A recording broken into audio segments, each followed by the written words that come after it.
Hi hello ನಮಸ್ಕಾರ. ಭುವನಗಿರಿ ಚಾನಲ್ಗೆ ಸ್ವಾಗತ. ನಾನು ನಿಮ್ಮ ಸಂಧ್ಯಾ. ಇವತ್ತು ಜಸ್ಟ್ ಒಂದೇ ಒಂದು ಆಲೂಗಡ್ಡೆನ ಬೆಳೆಸ್ಬಿಟ್ಟು ಒಂದು ಈವ್ನಿಂಗ್ ಟೀ ಸ್ನ್ಯಾಕ್ಸ್ ಮಾಡೋಣ.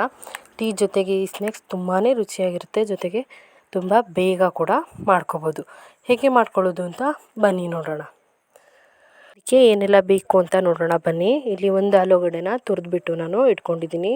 ಹಾಗೆ ಕೊತ್ತಂಬರಿ ಸೊಪ್ಪು, ಗರಂ ಮಸಾಲ ಪುಡಿ, ಹಾಗೆ ಅಚ್ಚ ಖಾರದ ಪುಡಿ ತೊಗೊಂಡಿದ್ದೀನಿ. ಹಾಗೆ 3 ಸ್ಪೂನ್ ಆಗೋಷ್ಟು ಕಾರ್ನ್ಫ್ಲವರ್ ತೊಗೊಂಡಿದ್ದೀನಿ. ಹಾಗೆ ರುಚಿಗೆ ತಕ್ಕಷ್ಟು ಉಪ್ಪನ್ನು ತೊಗೊಂಡಿದ್ದೀನಿ. ಹಾಗೆ ಕರಿಯೋದಕ್ಕೆ ಎಣ್ಣೆ ಬೇಕು. ಇದಿಷ್ಟಿದ್ರೆ ನಮ್ಮ ಈವ್ನಿಂಗ್ ಸ್ನ್ಯಾಕ್ಸ್ ಈಸಿಯಾಗಿ ಮಾಡ್ಕೋಬೋದು. ತುರಿದಿಟ್ಟಂಥ ಆಲೂಗಡ್ಡೆನ ನೀರಲ್ಲಿ ಒಂದು ಸಲ ತೊಳ್ಕೊಂಡು ಒಂದು ಬಟ್ಟೆ ಹಾಕ್ಕೊಳ್ಳಿ. ಆ ಬಟ್ಟೆಗೆ ಆ ಆಲೂಗಡ್ಡೆ ತುರಿದಿರೋದನ್ನ ಹಾಕ್ಕೊಂಡು ಗಟ್ಟಿಯಾಗಿ ಹಿಂಡ್ಕೋಬೇಕು.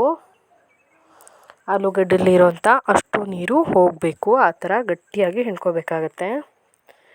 ಇದೇ ಫಸ್ಟ್ ಟೈಮ್ ನೀವು ನನ್ನ ಚಾನಲ್ನ ನೋಡ್ತಾ ಇದ್ದರೆ ಸಬ್ಸ್ಕ್ರೈಬ್ ಮಾಡ್ಕೊಳ್ಳಿ. ಹಾಗೆ ಪಕ್ಕದಲ್ಲಿರೋಂಥ ಬೆಲ್ ಐಕನ್ನ ಕೂಡ ಒತ್ತಿ.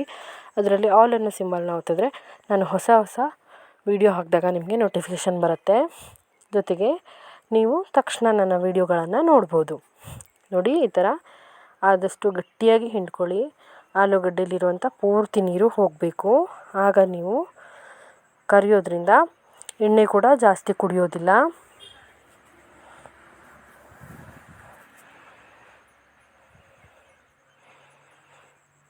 ಈಗ ಹಿಂಡ್ಕೊಂಡಿದ್ದಾಗಿದೆ. ಈಗ ಒಂದು ಪಾತ್ರೆಗೆ ನಾನು ಅದನ್ನ ಹಾಕ್ಕೋತೀನಿ.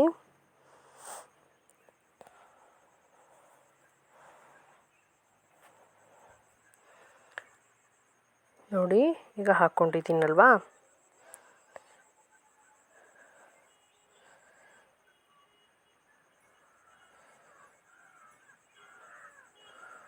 ಇದಕ್ಕೆ ನೀವು ಕ್ಯಾರೆಟ್ ಕೂಡ ಮಿಕ್ಸ್ ಮಾಡ್ಬೋದು. ಇದೇ ಥರ ತುರಿದ್ಬಿಟ್ಟು ತೊಳೆದು ಹಿಂಡ್ಕೊಂಡು ಆ ನೀರನ್ನು ಯಾವುದಾದ್ರೂ ಸಾಂಬಾರಿಗೆ ನೀವು ಯೂಸ್ ಮಾಡ್ಬೋದು ಬೇಕಿದ್ದರೆ. ಇದೇ ಥರ ನೀವು ಹಿಂಡ್ಬಿಟ್ಟು ಹಾಕ್ಕೋಬೋದು. ಈಗ ನಾವು ಇಟ್ಕೊಂಡಿದ್ವಲ್ಲ ಪೌಡರ್, ಕೊತ್ತಂಬರಿ ಸೊಪ್ಪು, ಹಾಗೆ ಒಣಮೆಣಸಿನ ಪುಡಿ, ಹಾಗೆ ಗರಂ ಮಸಾಲ ಪುಡಿ, ಅದನ್ನು ಹಾಕ್ಕೊಂಡಿದ್ದೀನಿ. ಇದಕ್ಕೆ ನೀವು ಜೀರಿಗೆ ಕೂಡ ಒಂದೆರಡು ಹಾಕ್ಕೋಬೋದು, ಚೆನ್ನಾಗಿರುತ್ತೆ ಟೇಸ್ಟ್.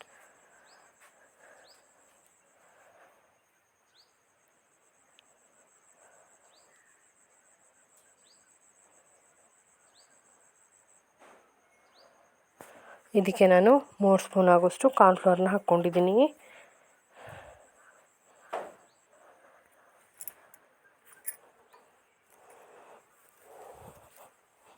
ಹಾಗೆ ರುಚಿಗೆ ತಕ್ಕಷ್ಟು ಉಪ್ಪನ್ನು ಹಾಕಿಬಿಟ್ಟು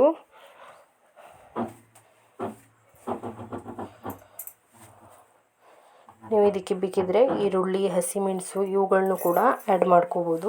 ಹಾಗೆ ಮಾಡಿದ್ರೆ ನೀವು 3 ದಿನ ಇಟ್ಟರೂ ಕೂಡ ಇದು ಹಾಳಾಗೋದಿಲ್ಲ ಸ್ವಲ್ಪನೂ. ಈಗ ಹಾಗೆಯೇ ನಾವು ಒಂದು ಸಲ ಡ್ರೈ ಮಿಕ್ಸ್ ಮಾಡ್ಕೊಳ್ಳೋಣ.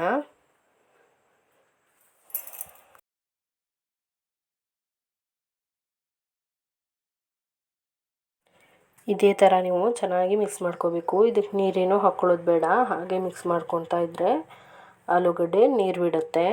ಮತ್ತು ಆದಷ್ಟು ಈ ಥರ ಗಟ್ಟಿಯಾಗಿ ಕಲಿಸ್ಕೊಳ್ಳಿ. ಆಗ ಅದು ಚೆನ್ನಾಗಿ ಮಿಕ್ಸ್ ಆಗುತ್ತೆ. ಇದಕ್ಕೆ ನೀವು ಸ್ವಲ್ಪನೂ ನೀರು ಯೂಸ್ ಮಾಡೋ ಅವಶ್ಯಕತೆಯೇ ಇರೋದಿಲ್ಲ. ನೋಡಿ, ಈ ಥರ ತೊಗೊಂಡು ನೀವು ಈ ಥರ ಗಟ್ಟಿಯಾಗಿ ಪ್ರೆಸ್ ಮಾಡಿ ಉಂಡೆ ಕಟ್ಟಬೇಕು. ಆಗ ಉಂಡೆ ಕಟ್ಟೋದಕ್ಕೆ ಬರಬೇಕು. ಈಗ ನಮ್ಮ ಹಿಟ್ಟು ಹದವಾಗಿದೆ. ಈಗ ಚಿಕ್ಕ ಚಿಕ್ಕ ಉಂಡೆಗಳನ್ನಾಗಿ ಮಾಡ್ಕೊಳ್ಳೋಣ. ನೋಡಿ, ಈ ಥರ ಚಿಕ್ಕ ಚಿಕ್ಕ ಉಂಡೆಗಳನ್ನ ಮಾಡ್ಕೊಳ್ತಿದ್ದೀನಿ. ನೀವು ಇನ್ನೂ ದೊಡ್ಡದಾಗಿ ಮಾಡಿಕೊಂಡ್ರೆ ಸ್ವಲ್ಪ ಡೀಪ್ ಫ್ರೈ ಮಾಡ್ಕೋಬೇಕಾಗತ್ತೆ. ಈ ಥರ ಎಲ್ಲವನ್ನು ಉಂಡೆ ಮಾಡ್ಕೊಳ್ತಾ ಬರಬೇಕು. ಇದೇ ಥರ ಗಟ್ಟಿಯಾಗಿ ಕಟ್ಕೋಬೇಕಾಗತ್ತೆ. ಇಲ್ಲಾಂದರೆ ನಾವು ಇದಕ್ಕೆ ನೀರು ಹಾಕದೇ ಇರೋದ್ರಿಂದ ಇದು ಎಣ್ಣೆಲಿ ಫ್ರೈ ಮಾಡುವಾಗ ಎಲ್ಲ ಬಿಟ್ಕೊಬಿಡುತ್ತೆ. ಇಲ್ಲಾಂದರೆ ನೀವು ಫಸ್ಟ್ ಟೈಮ್ ನನ್ನ ಚಾನಲ್ನ ನೋಡ್ತಾ ಇದ್ದರೆ ಸಬ್ಸ್ಕ್ರೈಬ್ ಮಾಡ್ಕೊಳ್ಳಿ. ಹಾಗೆ ಪಕ್ಕದಲ್ಲಿರುವಂಥ ಬೆಲ್ ಐಕನ್ನ ಒತ್ತಿ, ಅದರಲ್ಲಿ ಆಲ್ ಅನ್ನೋ ಸಿಂಬಲ್ನ ಒತ್ತಿ, ಹಾಗೆ ಲೈಕ್ ಮಾಡಿ, ಶೇರ್ ಮಾಡಿ, ಹಾಗೆ ಕಮೆಂಟ್ ಕೂಡ ಮಾಡಿ. ನಾನು ಹೊಸ ವೀಡಿಯೋ ಹಾಕಿದಾಗ ನಿಮಗೆ ನೋಟಿಫಿಕೇಷನ್ ಕೂಡ ಬರುತ್ತೆ. ಹಾಗೆ ನನ್ನ ಎಲ್ಲ ವಿಡಿಯೋಗಳನ್ನು ನೀವು ಸಬ್ಸ್ಕ್ರೈಬ್ ಮಾಡಿಕೊಂಡ್ರೆ ನೋಡ್ಬೋದು. ದೋಸೆ ಹಿಟ್ಟಿನಿಂದ ಕೂಡ ಒಂದೊಳ್ಳೆ ಸ್ನ್ಯಾಕ್ಸ್ ಮಾಡ್ಬೋದು ಫ್ರೆಂಡ್ಸ್. ಅದು ಕೂಡ ನಾನು ಈಗಾಗಲೇ ನನ್ನ ಚಾನಲಲ್ಲಿ ಹಾಕಿದ್ದೀನಿ. ದಯವಿಟ್ಟು ಯಾರಾದರೂ ನೋಡದೇ ಇದ್ದರೆ ನೋಡಿ. ಈಗ ನಮ್ಮ ಆಲೂಗಳು ಆಗಿವೆ. ಈಗ ಇವು ಫ್ರೈ ಮಾಡೋದಕ್ಕೆ ರೆಡಿಯಾಗಿದೆ. ಈಗ ಎಣ್ಣೆನ ಬಿಸಿ ಮಾಡೋಕ್ಕೆ ಇಟ್ಕೊಂಡಿದ್ದೀನಿ. ಎಣ್ಣೆ ಚೆನ್ನಾಗಿ ಬಿಸಿಯಾಗಿರಬೇಕು ನೋಡಿ. ಈಗ ನಾನು ಒಂದೊಂದಾಗಿ ಹಾಕ್ಕೋತಾ ಇದ್ದೀನಿ. ಇದು ಆದಷ್ಟು ಲೋ ಫ್ಲೇಮಲ್ಲೇ ನೀವು ಫ್ರೈ ಮಾಡ್ಕೋಬೇಕು, ಇಲ್ಲಾಂದರೆ ಒಳಗಡೆ ಬೆಂದಿರೋದಿಲ್ಲ.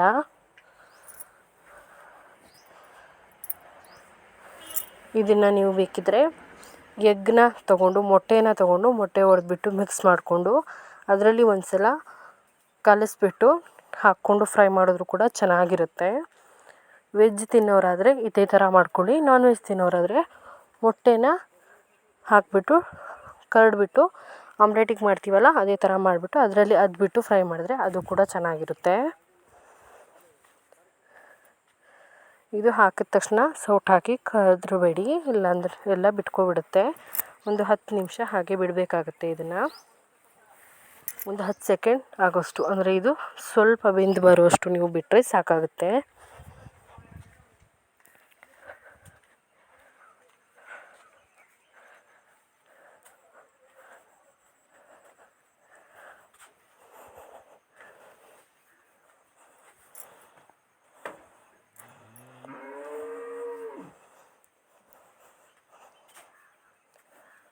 ನಿಮಗೆ ಈವ್ನಿಂಗ್ ಸ್ನ್ಯಾಕ್ಸ್ ರೆಸಿಪಿಗಳೇ ಹೆಚ್ಚು ಬೇಕು ಅಂತಾದರೆ ಕಮೆಂಟಲ್ಲಿ ತಿಳಿಸಿ. ನಾನು ಇದೇ ರೆಸಿಪಿಗಳನ್ನ ಹೆಚ್ಚು ಮಾಡಿ ತೋರಿಸ್ತೀನಿ.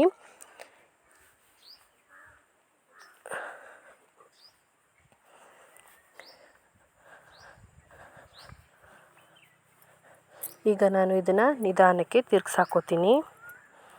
ನಿಧಾನಕ್ಕೆ ಎಲ್ಲವನ್ನು ತಿರ್ಗಿಸಿ ಹಾಕ್ಕೊಳ್ಳೋಣ. ಈಗ ಇದು ತಿರುಗಿಸಿ ಹಾಕಿದ್ದೀನಿ. ಇದೇ ಥರ ನೀವು 1-2 ಸುತ್ತಾದರೂ ತಿರುಗಿಸಿ ಹಾಕ್ಕೋಬೇಕು.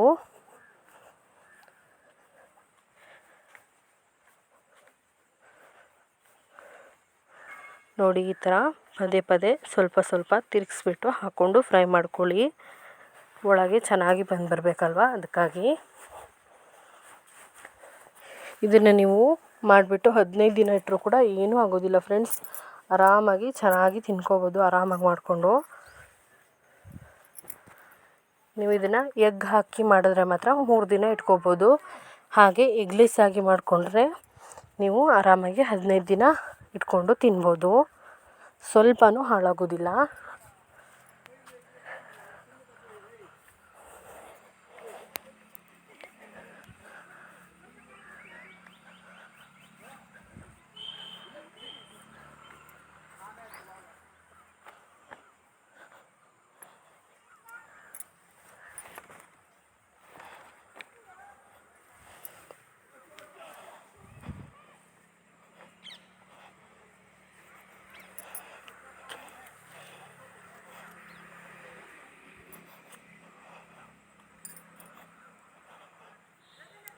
ಈಗ ಇದು ಚೆನ್ನಾಗಿ ಫ್ರೈ ಆಗಿದೆ ನೋಡಿ. ಈ ಥರ ಎಣ್ಣೆಯಿಂದ ಅದಾಗಿ ಎದ್ದು ಬರಬೇಕು. ಆ ಥರ ಎದ್ದು ತೇಲೋಕ್ಕೆ ಶುರು ಆದಮೇಲೆ ಈ ಥರ ನೀವು ಒಂದು ಸ್ಪೂನಿಂದ ಕುಕ್ಕಿ ನೋಡಿದ್ರೆ ಅದು ಬೆಂದಿದೆಯೋ ಇಲ್ವೋ ಅಂತ ನಿಮಗೆ ಗೊತ್ತಾಗುತ್ತೆ.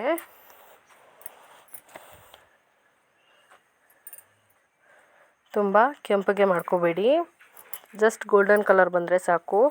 ಚಿಕ್ಕ ಬೆಂಕಿಲಿ ಮಾಡೋದ್ರಿಂದ, ಅಂದರೆ ಸ್ಲೋ ಫ್ಲೇಮಲ್ಲಿ ಮಾಡ್ಕೊಳ್ಳೋದ್ರಿಂದ ತುಂಬ ಚೆನ್ನಾಗಾಗುತ್ತೆ.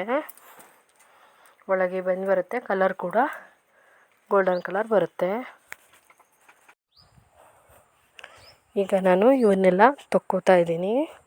ಇದೇ ಥರ ಒಂದೊಂದಾಗಿ ತಕ್ಕೊಳ್ಳಿ. ಈಗ ನಮ್ಮ ಆಲೂ ಸ್ನ್ಯಾಕ್ಸ್ ರೆಡಿಯಾಗಿದೆ. ಆಲೂ ಲಡ್ಡು ಅಂತಲೂ ಹೇಳ್ಬೋದು. ನಿಮಗೆ ಇದಕ್ಕೆ ಹೊಸ ಹೆಸರು ಏನಾದರೂ ಹೇಳಬೇಕು ಅಂತ ಅನಿಸಿದ್ರೆ ಅದನ್ನು ಕೂಡ ಕಮೆಂಟಲ್ಲಿ ತಿಳಿಸಿ. ನೋಡಿ ಒಳಗೆ ಎಷ್ಟು ಚೆನ್ನಾಗಿ ಬಂದಿದೆ ಅಂತ, ಹಾಗೆ ಕ್ರಿಸ್ಪಿಯಾಗಿ ಕೂಡ ಇದೆ. ಈ ವಿಡಿಯೋದ ನಿಮಗೆ ಇಷ್ಟ ಆಗಿದೆ ಅನ್ಕೋತೀನಿ. ಇಷ್ಟ ಆಗಿದ್ರೆ ಲೈಕ್ ಮಾಡಿ, ಹಾಗೆಯೇ